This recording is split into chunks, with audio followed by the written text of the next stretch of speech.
Ketuk baru-baru ni ada tular dekat media sosial ni yang kata Tentera Laut China dia melawat sekolah di Penang. Di Penang. Komen sikit. Okey, kita dapat banyak pandangan juga ya daripada network dan orang yang menghubungi kita yang merasakan tidak puas hati dengan keadaan apa yang mereka lihat. Maknanya daripada cerita yang itu adalah lawatan ke sekolah. Jadi sebenarnya Toki pun tak tahu sejak bila sekolah boleh jemput. Mari kita jemput, mungkin tahfiz ke jemput tentera Turki pula ke ataupun tentera Iran pula ke sekolah.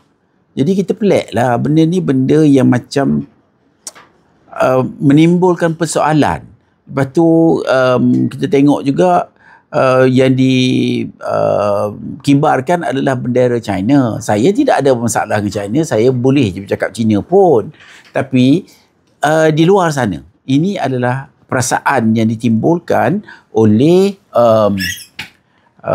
golongan tertentu yang merasakan benda ini macam pelik lah. Kita perlu balik kepada asas. Kita mempunyai pilar-pilar tertentu yang kita kena pegang. Maknanya benda yang dibuat itu pada saya yakin mereka telah mendapat kelulusan. Tak mungkin dia boleh datang begitu saja. Tetapi kenapa kelulusan diberi? Contohnya. Ataupun nak dibuat secara lebih cantik. Pasal kita ingat ya, di mana-mana pun dia ada isu protokol. Saya ingat dulu sebarang aktiviti yang hendak dibuat yang melibatkan protokol negara ataupun melibatkan imej negara perlu dikaji. Pasal saya ingat itu menteri masa zaman dulu lah ya. Menteri yang nak buat majlis pun kadang-kadang pegawai dia datang tengok dulu. Apa yang ada, apa yang backgroundnya. Tapi kalau yang seperti ini, benda ni dah keluar, saya rasa apa pun perhubungan di antara Malaysia, antara negara, perlu juga melihat sejarah. Perlu juga melihat budaya yang ada. Kalau tidak, dia akan menjadi rosak.